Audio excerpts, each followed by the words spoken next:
एक महत्त्वाची बातमी आहे सुरुवातीलाच, कारण कॉम्रेड गोविंद पानसरे यांच्या हत्या प्रकरणातली ही बातमी आहे। कारण संशयित आरोपी समीर गायकवाडला सशर्त जामीन मंजूर करण्यात आलेला आहे। 25,000 रुपयांच्या जात मुचलक्यावरती समीर गायकवाडला हा जामीन मंजूर करण्यात आलाय। जामीन मंजूर झाला असला तरी सुद्धा कोल्हापूरच्या जिल्हा सत्र न्यायालयानं समीर गायकवाडला काही अटी घातलेल्या आहेत। गायकवाडला महाराष्ट्र सोडता येणार नाहीये, त्याचबरोबर कोल्हापुरात येण्यावर सुद्धा त्यांच्यावरती बंदी घालण्यात आलेली आहे। तसंच त्याचा पासपोर्ट सुद्धा कोर्टाने ताब्यात घेतलाय आणि दर रविवारी समीरला पोलिसांकडे हजेरी लावणं हे बंधनकारक असणार आहे। तर समीर गायकवाड जो संशयित आरोपी आहे कॉम्रेड गोविंद पानसरे यांच्या हत्या प्रकरणातला, त्याला आता सशर्त जामीन मंजूर करण्यात आलेला आहे। 25,000 रुपयांच्या जात मुचलक्यावरती समीर गायकवाडला जामीन मंजूर झालाय। सोबत काही अटी सुद्धा आहेत की त्याला महाराष्ट्र सोडता येणार नाही, तसंच कोल्हापुरात येण्यावर सुद्धा त्याला बंदी घालण्यात आलेली आहे।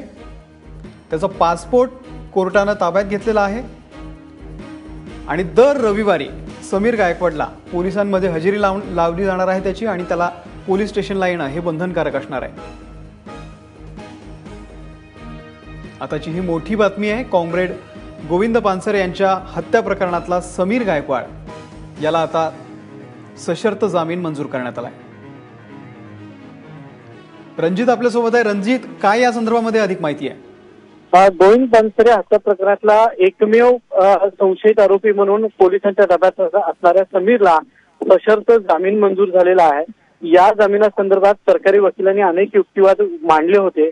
या युक्तिवादावरून सुरुवातीला वाटत होतं की त्याला जामीन मिळणार नाही, पण कोल्हापूर सत्र न्यायालयाने आज हा जामीन मंजूर केलेला आहे। जामीन मंजूर होत असताना अनेक अटी त्यामध्ये ठेवलेल्या आहेत। उदाहरणार्थ, समीरला महाराष्ट्र सोडून बाहेर जाता येणार नाही, त्याचे पासपोर्ट किंवा महत्वाचे कागदपत्र असतील ते कोर्टाकडे आणि पोलिसांकडे जमा असणार आहेत, आणि कोल्हापूर जिल्हा बंदी अशा अनेक अटी या ठिकाणी ठेवण्यात आलेल्या आहेत, जेणेकरून तो बेपत्ता होऊ नये किंवा कुठेही पळून जाऊ नये अशा अनेक खबरदारी हा जामीन देत असताना घेण्यात आलेल्या आहेत। पण एकूणच डाव्या चळवळीतले जे कार्यकर्ते आहेत किंवा अन्य जे कार्यकर्ते आहेत यांना मात्र हा मोठा धक्का आहे की पानसरेंचा एकमेव जो संशयित मारेकरी असं ज्याला म्हणलं जातं, एकमेव संशयित आहे आरोपी, आणि याला आता कोर्टानं सशर्त जामीन मंजूर केलेला आहे। धन्यवाद रणजित दिलेल्या या संपूर्ण माहितीबद्दल।